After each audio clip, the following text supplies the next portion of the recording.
Bonjour, Nigérian 2120. Autorisé décollage. 34 gauche. C'était quoi? Un bruit mystérieux. Dès le décollage, 4 voyons basse pression.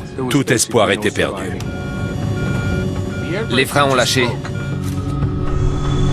De la fumée. J'y vais. Ils pensent à un problème hydraulique. Plus d'hydraulique. Des pannes en cascade. Nous déclarons une urgence. Problème de commande de vol.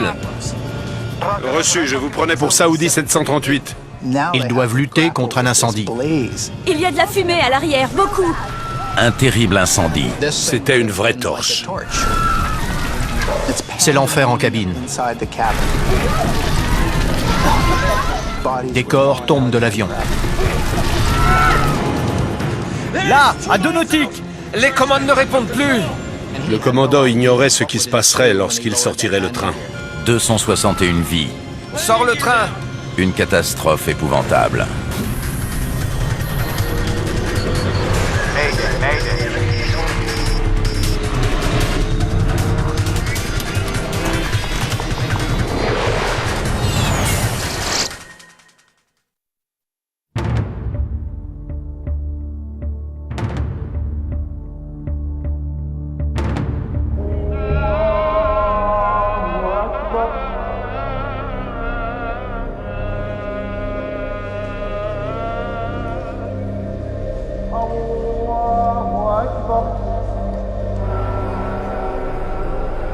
La Mecque, en Arabie Saoudite.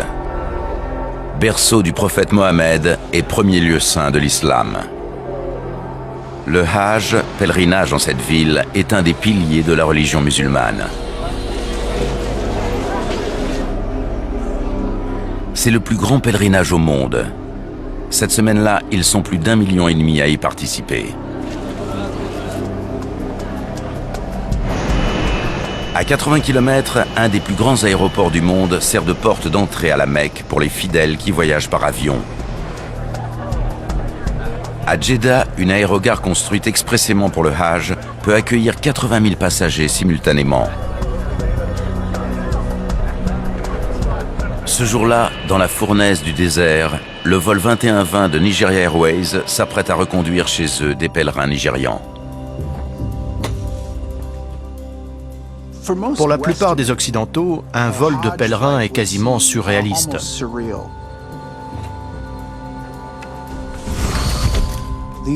Celui-ci transporte des villageois nigérians très pauvres. La plupart d'entre eux n'ont jamais pris l'avion, et les différences culturelles sont saisissantes. On raconte même que sur certains vols, des voyageurs ont sorti un barbecue pour faire cuire de la viande, sans se rendre compte que ça n'était pas une chose à faire. Les 247 passagers sont à bord d'un DC-8 qui va traverser l'Afrique d'est en ouest jusqu'à Sokoto au Nigeria. Ce vol charter est assuré par une compagnie canadienne, Nationair. Le DC-8 était le principal avion de Nationair. Il était fiable, robuste, et il nous a rendu de grands services partout dans le monde. Nationair était une petite compagnie aérienne un peu brouillonne basée à Montréal, qui a commencé par emmener des vacanciers vers des destinations ensoleillées en hiver et qui s'est développée à vitesse grand V. Puis elle a décroché un contrat charter très insolite, qui lui a permis de travailler à Djeddah et en Arabie Saoudite. En proposant des vols atypiques que beaucoup de compagnies n'effectueraient pas, Nationair défie ses concurrents. Monsieur, asseyez-vous, s'il vous plaît. Le commandant William Allan a été pilote dans l'aviation royale canadienne. Il compte plus de 20 ans d'expérience. Le copilote Kent Davidge sera aux commandes du vol 2120 au départ de Djeddah. Allez, fichons le camp.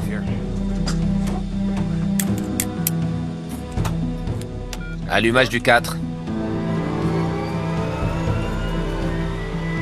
4 dans le verre.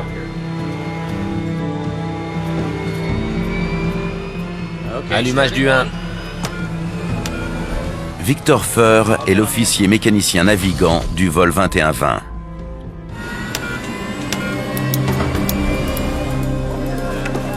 Deux autres employés de Nationair prennent place à bord. Le mécanicien en chef Jean-Paul Philippe et le responsable des opérations au sol, Aldo Tetamanti. Monsieur Tetamanti avait été envoyé à Jeddah par notre service des opérations pour fournir un soutien logistique et administratif. Le vol 2120 doit rouler sur 5 km à travers l'aéroport tentaculaire pour atteindre le seuil de piste. Commande de vol.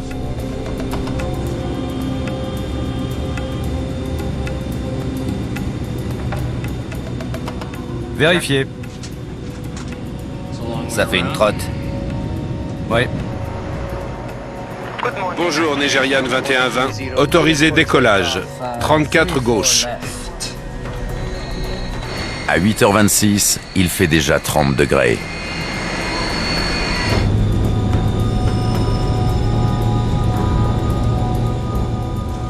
Piste dégagée. Paramètres moteur. Ok, tu prends les commandes.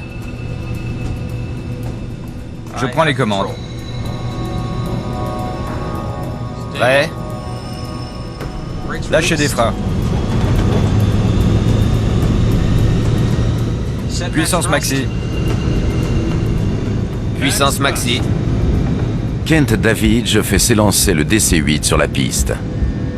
Au début du roulement, il y a un grand bruit.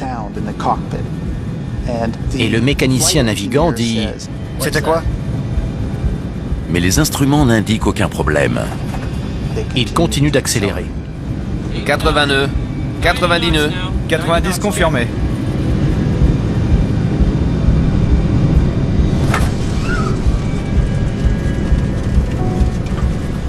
Ça tremblote. Comme quand on roule sur un de ces trucs, tu sais. V1. V1 est la vitesse au-delà de laquelle on ne peut plus interrompre un décollage en toute sécurité.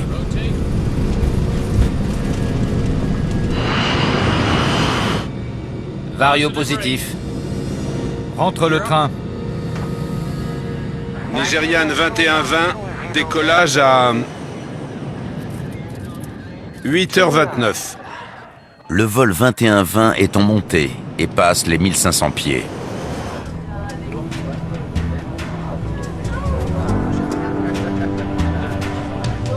L'avion a décollé depuis 1 minute et demie. 4 voyants basse pression. Quoi? 4 voyants basse pression. Oui. Perte de pressurisation. Pressurisation en panne. Les instruments indiquent que la pressurisation ne se fait pas correctement. En cabine, tout semble normal.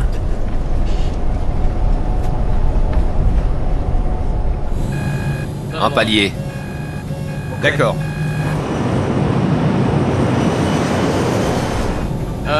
Nationair 2120.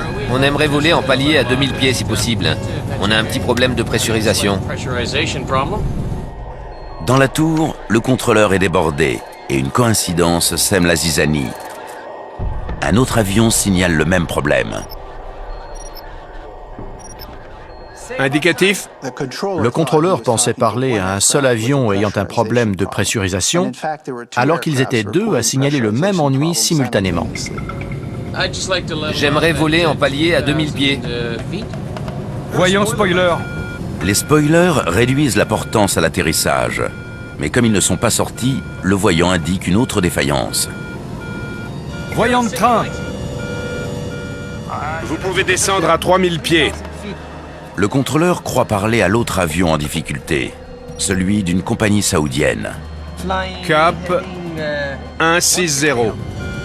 Le vol nationaire étant à 2400 pieds, descendre à 3000 pieds n'a aucun sens. Il y a une telle confusion entre la tour et ces deux avions que cette situation, déjà compliquée, va empirer. William Allan croit que le contrôleur veut qu'il monte. Cap 130. Et vous voulez qu'on monte à 3000? Affirmatif. Cap 160. Cap 160. C'est une panne d'hydraulique. Une panne du circuit hydraulique a des conséquences importantes sur la contrôlabilité de l'avion. Très bien. 160, panne d'hydraulique. Ils sont repassés en commande manuelle. Ils avaient déjà du mal à piloter avec l'assistance hydraulique, mais en commande manuelle, c'était encore pire. Il faut qu'on rentre se poser à Jeddah. L'avion est à 13 km de l'aéroport et s'en éloigne. Compris. Vous vous posez à Jeddah? Le DC-8 devra faire un grand virage sur sa gauche et s'éloigner de l'aéroport avant de s'en rapprocher en survolant la ville pour s'aligner sur la piste.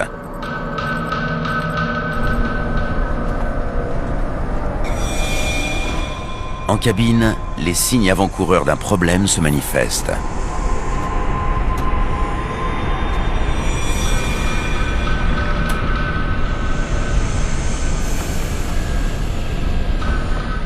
Je sens de la fumée. Où? Au fond. J'y vais. Le mécanicien en chef de Nationair est sur le point de découvrir l'origine des mystérieuses pannes du vol 2120.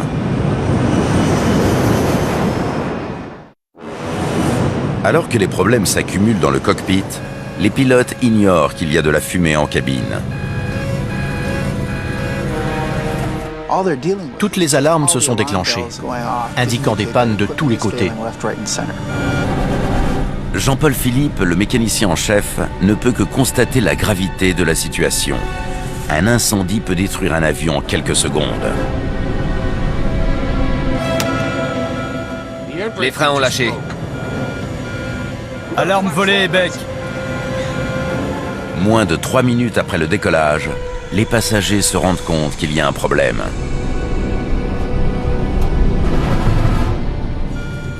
Monsieur, on a un problème. On est en train de se mettre en palier. En palier. Tout de suite, en palier. 3000 pieds. Le contrôleur est persuadé de s'adresser à un autre avion. Je vous donnerai d'autres instructions, mais descendez à 3000 pieds. L'aéroport est désormais à 20 km. Une fumée épaisse se répand à l'arrière de la cabine et les passagers se précipitent vers l'avant pour respirer. En palier à 3000 pieds. Donnez-nous un cap pour retourner à la piste. On déclare une urgence. Nous vous dirons quel est le problème. Nous déclarons une urgence. Reçu. Confirmez que vous voulez la piste 16. Non, la 34 serait mieux pour qu'on ait le temps de préparer l'atterrissage. Il y a une confusion entre les deux avions et la tour. Et à l'insu de l'équipage, de la fumée se répand dans la cabine, là où sont installés les passagers. Il y a de la fumée à l'arrière, beaucoup. On fait demi-tour à cause d'un problème d'hydraulique. C'est la première fois qu'on indique aux pilotes qu'il se passe quelque chose à l'arrière de l'avion. J'avertis les gens. Oui, dites-leur qu'on rentre à Jeddah. Ils pensaient avoir un problème d'hydraulique et voilà qu'ils doivent se battre contre un incendie qui se propage à l'arrière de l'avion.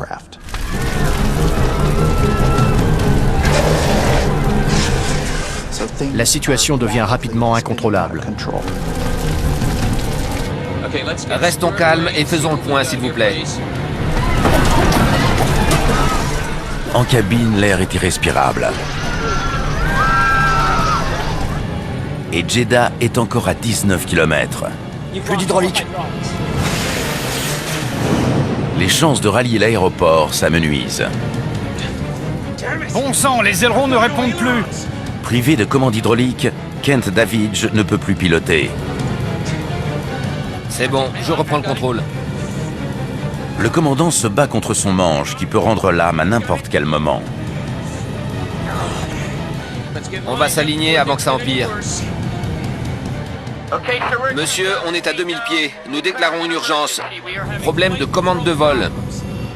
Reçu. Je vous prenais pour Saoudi 738. Le contrôleur se rend compte seulement maintenant que l'avion en difficulté est celui de Nationair. Tournez à gauche immédiatement. Cap 080 pour la 34 gauche. C'est l'enfer en cabine. Les passagers sont engloutis par les flammes et des corps commencent à tomber de l'avion. L'avion survole Jeddah et ses 2 millions d'habitants. Des corps tombent de l'avion à 18 km de l'aéroport. On a du mal à virer, on a des problèmes de commande de vol. On essaye de tourner à gauche, mais on a des problèmes de commande de vol. Dans cette situation, contrôler l'avion ou procéder à l'approche et à l'atterrissage était très difficile. Distance 10 nautiques, 1700 pieds. Les passagers essaient d'ouvrir les portes, mais avec la vitesse, c'est impossible. Jeddah 21-20, autorisé à atterrir, 34 gauche. On arrive droit dessus. On atterrira sur la 34 gauche. Appelez les véhicules de secours immédiatement. Incendie à bord, évacuation au sol. Jeddah 21-20, autorisé à atterrir sur n'importe quelle piste. Là, à 2 nautiques. Très bien. Posons-nous. Plus de gouverne de profondeur. Les commandes ne répondent plus. Sors le train.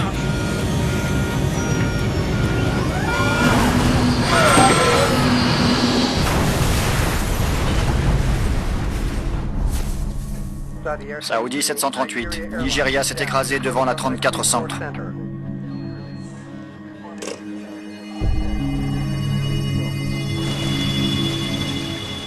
L'explosion et l'impact sur le sol ont quasiment désintégré l'avion de Nationair.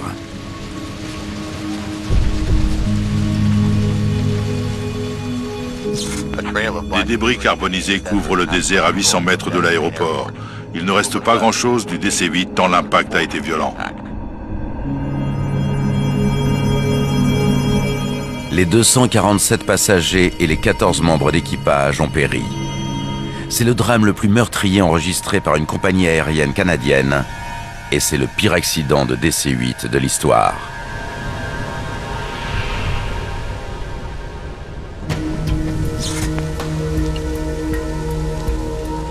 Le lendemain, des enquêteurs canadiens arrivent à Jeddah pour collaborer à l'investigation des autorités aéronautiques saoudiennes. Il faut comprendre pourquoi un DC-8 en route pour le Nigeria Nigérian 21-20, décollage à 8h29. a été détruit 10 minutes après avoir décollé. Vous avez pris des trucs? On avait simplement entendu dire qu'il y avait eu un incendie et que les 261 personnes qui se trouvaient à bord avaient été tuées lors de l'accident. William Taylor travaille au bureau de la sécurité des transports, le BEA canadien. Quand j'ai découvert les lieux, j'ai été vraiment étonné par la zone de dissémination des débris et par l'ampleur de la dislocation. D'habitude, on reconnaît des éléments, mais là, rien n'indiquait qu'il s'agissait d'un avion. Je ne sais même pas ce que c'est. C'était crucial pour nous de comprendre le plus vite possible ce qui s'était passé, parce qu'on transportait des millions de gens dans le monde entier et on voulait savoir s'il y avait un problème au niveau de notre service opération, de notre équipement ou de nos avions. Ça n'est pas rien de s'occuper de la mort de 247 passagers et de 14 membres d'équipage. Et que quelque chose de la taille d'un DC-8 soit réduit en miettes et carbonisé, oui, ça fait quelque chose.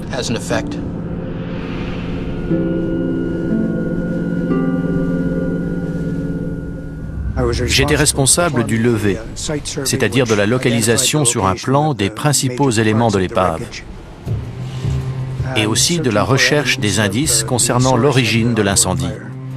Dresser le plan de la dissémination des fragments permet de se faire une idée de ce qui est arrivé au moment de l'impact. La zone était évasée et le feu avait pris instantanément dans toute cette zone. De toute évidence, lorsque l'avion avait frappé le sol, les réservoirs de carburant avaient éclaté.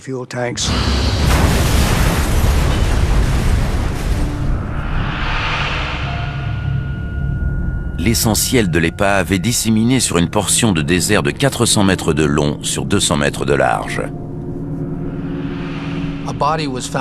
On a retrouvé un cadavre à 18 km. C'est là que commençait le lieu de l'accident. Et sur 19 km, des choses et des gens étaient tombés du ciel.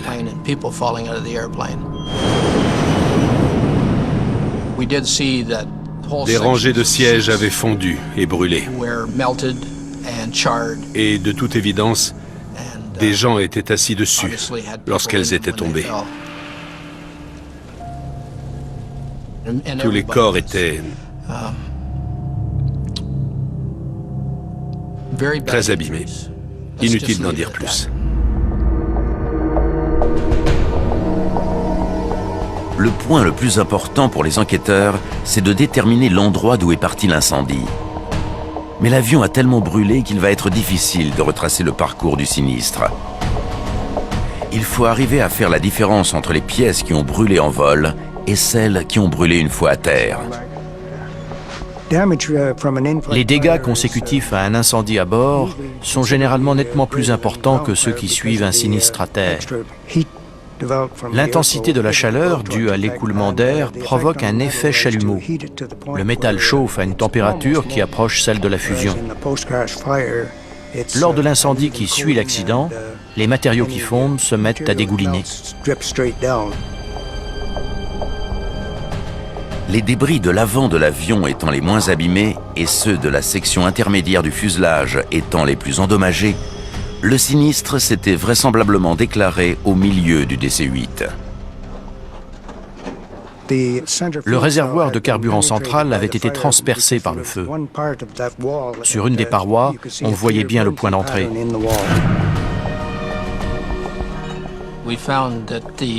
On a découvert que la queue était couverte d'aluminium fondu. C'était l'écoulement d'air qui l'avait emporté vers l'arrière de l'avion. Il est clair qu'avec l'incendie, la température a suffisamment augmenté pour que le fuselage fonde avant que l'avion ne s'écrase. Mais personne ne sait comment le feu s'est déclaré. Emportez ces éléments au hangar.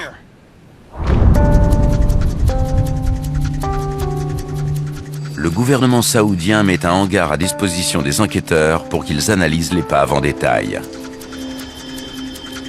L'enquêteur en chef du Bureau de la sécurité des transports, ou BST, s'appelle Ron Coleman. Les Saoudiens n'avaient pas l'expertise suffisante. Et à ma connaissance, ils n'avaient jamais mené d'enquête sur des accidents de grande ampleur. En plus, leur laboratoire n'avait pas la qualité nécessaire. Les nôtres, si. Ils nous ont donc confié cette partie du travail. Recollons les morceaux. On savait que des éléments de l'avion et une partie de la cabine avaient fondu sous les pieds des passagers. Et on sait que l'aluminium fond autour de 1100 degrés. Donc ça avait été une vraie torche.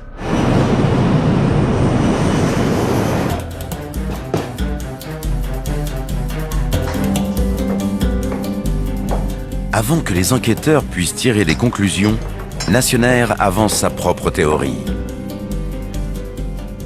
Nationair a affirmé qu'il y avait eu un corps étranger métallique sur la piste de Jeddah. Des morceaux de pneus ont été trouvés sur le bitume. Mais les autorités aéronautiques saoudiennes ont déclaré que rien n'indiquait qu'il y avait eu un corps étranger sur la piste à aucun moment, avant ou après l'accident. Les enquêteurs canadiens se retrouvent alors devant deux possibilités très différentes, mais tout aussi inquiétantes l'une que l'autre. Soit Nationair va trop vite en besogne, soit les autorités aéronautiques saoudiennes tentent d'étouffer l'affaire.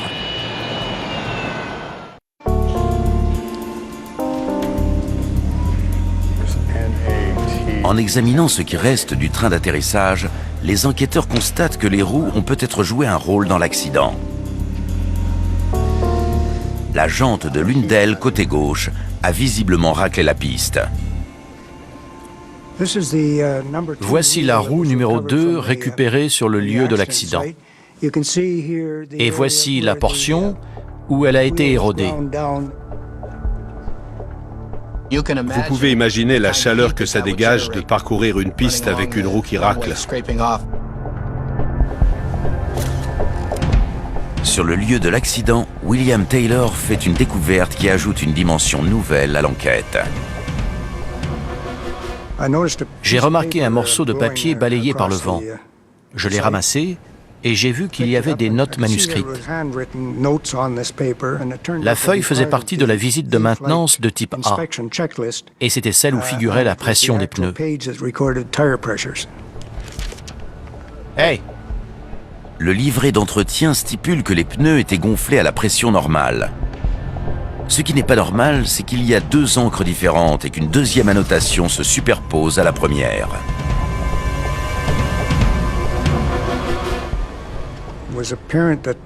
On voyait que les chiffres avaient été modifiés. Ça n'était pas normal. Et on a envoyé le document à la Gendarmerie royale du Canada pour qu'elle vérifie s'il avait été modifié. Parce qu'une loi du secteur aérien prévoit qu'aucun document ne doit être modifié. Et celui-ci paraissait suspect. On retrouve aussi l'enregistreur de paramètres et l'enregistreur phonique. Mais rien ne prouve que les données qu'ils contiennent aient résisté à la fournaise et à l'impact. On les a envoyés à un laboratoire canadien. Les marques de pneus sur la piste fournissent des renseignements intéressants. Le train principal gauche avait d'abord laissé des traces de gomme. Ça, c'est la roue extérieure avant gauche. Elle s'étalait sur une certaine distance. Puis on voyait que le pneu avant intérieur du train principal gauche avait éclaté. À ce moment-là, la jante était entrée en contact avec la piste. Grâce à ces marques, William Taylor conclut que 2 pneus placés côte à côte sur le terrain principal gauche ont crevé.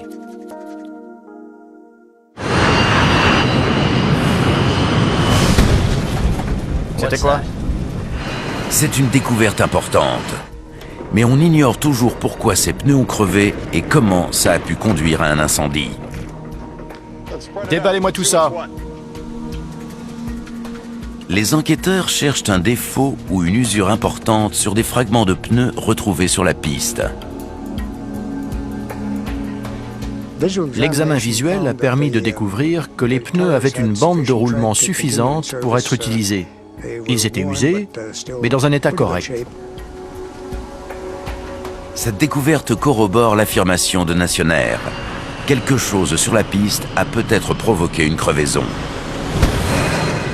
Dans ses communiqués de presse de l'époque, le président de la compagnie a déclaré que le problème de pneus était dû à la présence de débris sur la piste.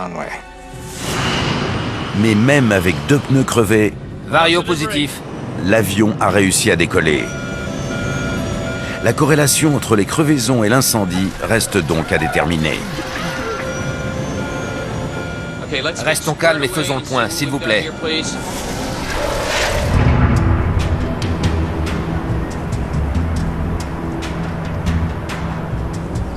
À Ottawa, le Bureau de la sécurité des transports a récupéré l'enregistrement de la boîte noire, mais au lieu de résoudre le mystère, il ne fait que l'épaissir.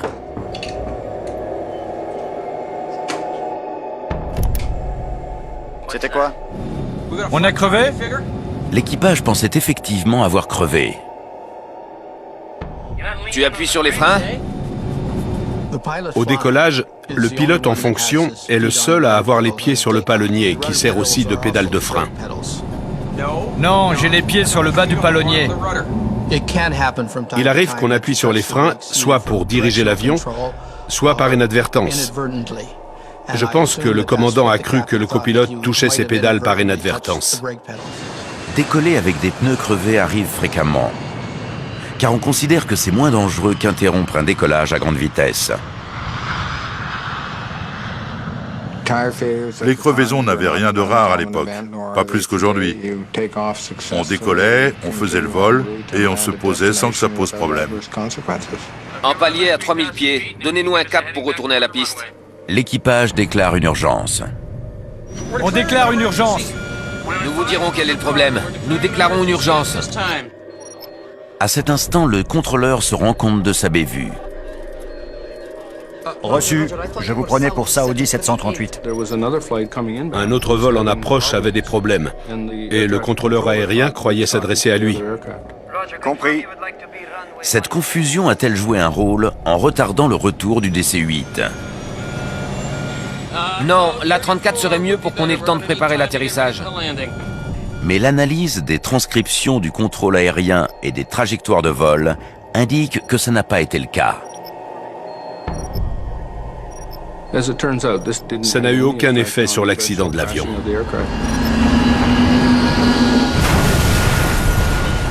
La question reste entière. Une crevaison a-t-elle pu provoquer un incendie qui a fait s'écraser un avion en seulement 10 minutes ? Des techniciens de la Gendarmerie royale du Canada ont analysé le livret d'entretien de Nationair. Il y a bien 2 couches d'encre sur les indications qui y sont portées. Les inscriptions de la pression des pneus étaient écrites par-dessus les bonnes inscriptions qui indiquaient, elles, des chiffres de 1,3 à 2 bars en dessous des niveaux exigés pour faire fonctionner l'avion en toute sécurité. La seule conclusion qu'on pouvait en tirer, c'est que les inscriptions avaient été falsifiées. Qu'est-ce qui était prévu pour les pneus? Fort de ce nouvel élément, les enquêteurs s'adressent au dernier mécanicien à être intervenu sur le DC-8. Ils découvrent que 4 jours avant le drame, au Ghana, les mécaniciens ont voulu changer des pneus dont la bande de roulement commençait à s'abîmer et dont la pression était basse.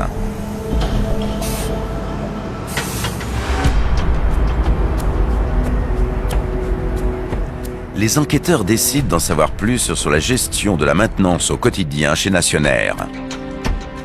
William Taylor est épaulé par un spécialiste des opérations aériennes, Larry Vance.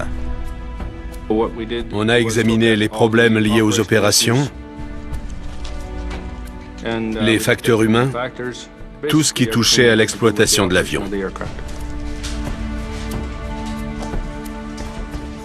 Regarde ça. Taylor vient de découvrir que le changement de pneus n'a jamais été effectué. Un fax du responsable des opérations au sol de Nationair à Jeddah l'a annulé pour que l'avion ne prenne pas de retard. Les techniciens ont reçu le fax du responsable des opérations au sol. Laisse tomber, ils veulent qu'on parte. Il expliquait que certains passagers étaient orientés vers d'autres transporteurs. Les techniciens étant sous pression, ils n'ont finalement pas changé les roues. Ça allait augmenter le retard. Le fax disait « Arrêtez le changement de pneus, il y a beaucoup de retard, la compagnie risque de perdre le contrat, alors mettez tout le monde dans l'avion et partez. » Et c'est ce qu'ils ont fait. Comme Nationair misait sur la vitesse, personne ne voulait faire quoi que ce soit qui retarderait le départ. Au lieu de regonfler les pneus, un mécanicien modifie le livret d'entretien pour donner l'impression que la pression est la bonne. Rien n'indique que les techniciens ont regonflé les pneus. Ils ont simplement modifié les documents pour qu'on le croie. 3 jours plus tard, quand l'avion se pose à Jeddah, il a donc des pneus sous-gonflés.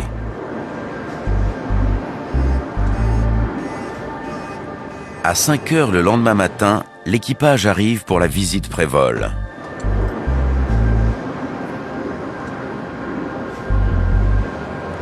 « 20 minutes avant le décollage, le mécanicien en chef Jean-Paul Philippe décide enfin de faire regonfler les pneus. On peut dire qu'il y a mis le temps. Les passagers et les bagages étaient déjà à bord.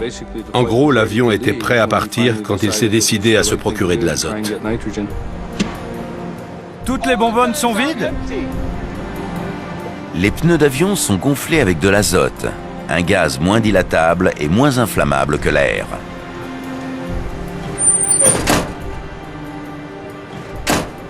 Il a cherché de l'azote pour regonfler les pneus. J'en ai besoin pour 2 pneus, c'est tout. Il s'adresse à une autre compagnie. Je n'ai que 2 pneus à regonfler.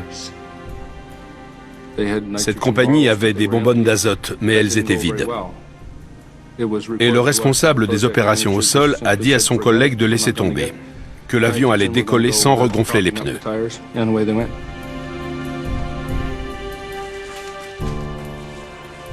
Il n'est ni pilote professionnel, ni mécanicien.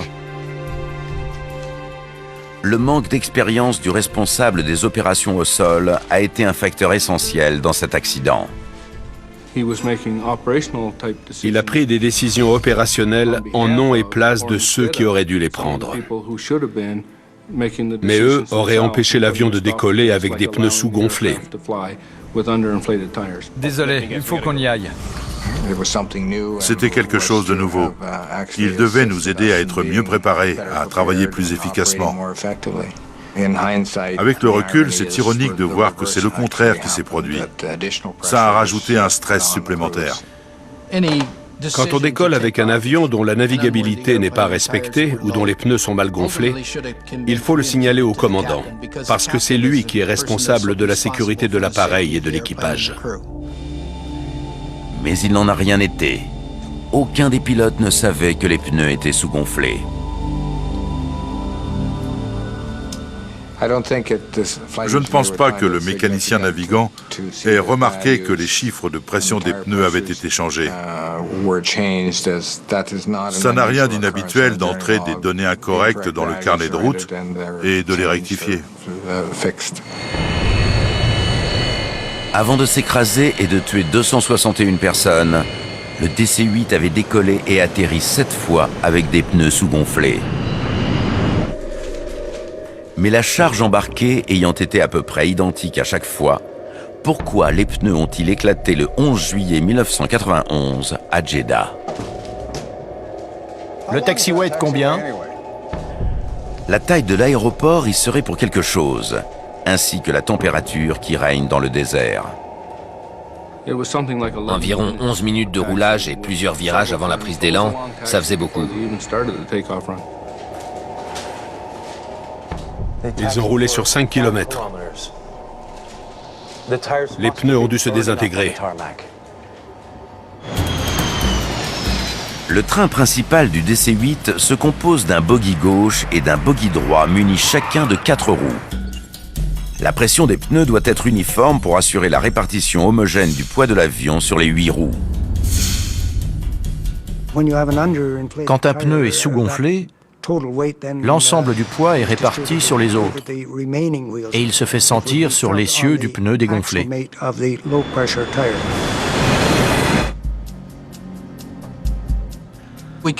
À partir du devis de masse et centrage, on a calculé que la pression aurait dû être de 12 bar 6.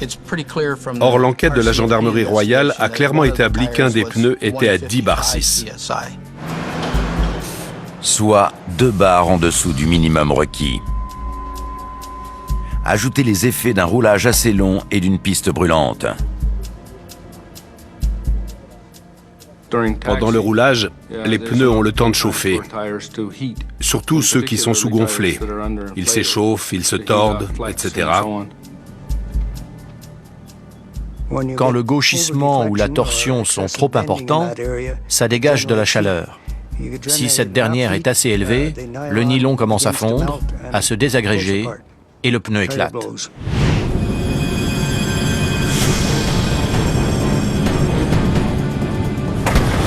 C'était quoi? Le premier pneu à éclater n'est pas celui qui est sous-gonflé, mais celui d'à côté.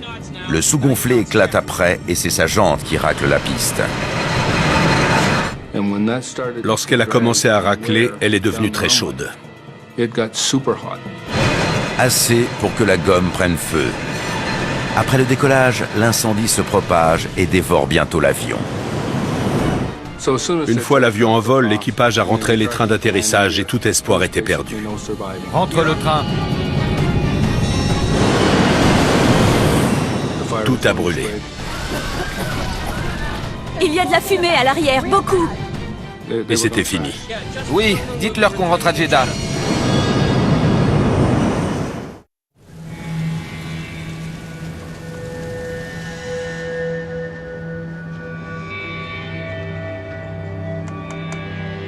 C'était réglé 10 secondes après le décollage.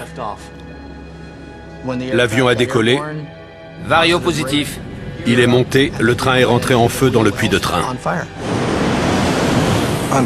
Malheureusement, le DC-8 n'était pas équipé d'un avertisseur d'incendie qui aurait signalé à l'équipage un problème au niveau du train d'atterrissage et du puits. Le feu part de ce pneu. Les enquêteurs savent désormais où le feu a pris et pourquoi il s'est propagé si vite. Le puits de train gauche brûle en premier. Avec les morceaux de pneus restants et le liquide hydraulique comme combustible, l'incendie continue de se propager dans le puits de train. Perte de pressurisation. Pressurisation en panne. Ensuite, c'est au tour d'un faisceau de câbles qui alimente le spoiler droit. Voyons spoiler. L'incendie atteint rapidement cette zone où se trouve le circuit hydraulique principal. C'est une panne d'hydraulique. À ce stade, le feu atteint le haut du puits de train et il dévore le frein pneumatique. Les freins ont lâché. L'incendie se propage dans le puits droit, ce qui court-circuite le voyant de l'alarme volet et bec. Il y a des câbles électriques et du liquide hydraulique qui sont très inflammables. Alarme volet et bec. Et l'air qui s'écoule à 240 nœuds. Le feu sort du puits et il atteint la cabine. Il consume les commandes d'aileron du copilote. Bon sang, les ailerons ne répondent plus.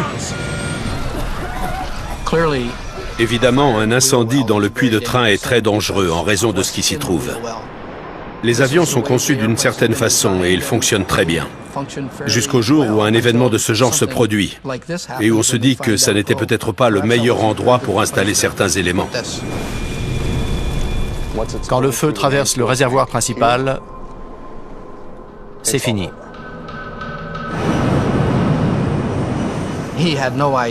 Le commandant ignorait ce qui se passerait lorsqu'il sortirait le train. Sors le train. Le feu avait fait tellement de dégâts que sortir le train d'atterrissage a détruit la cellule.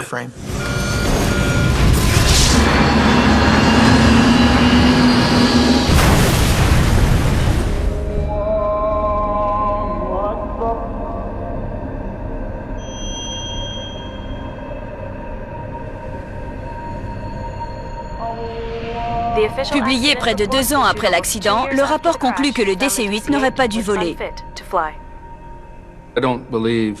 Je ne crois pas que ceux qui ont pris les décisions aient pensé faire des choses dangereuses.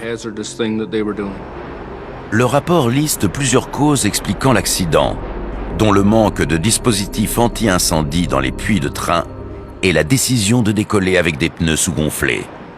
Les mécaniciens n'avaient pas pleinement conscience du danger que représentaient des pneus sous-gonflés.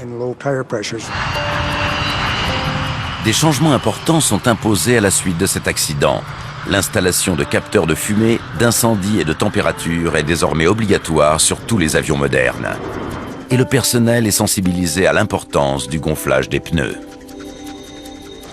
Laisse tomber, ils veulent qu'on parte.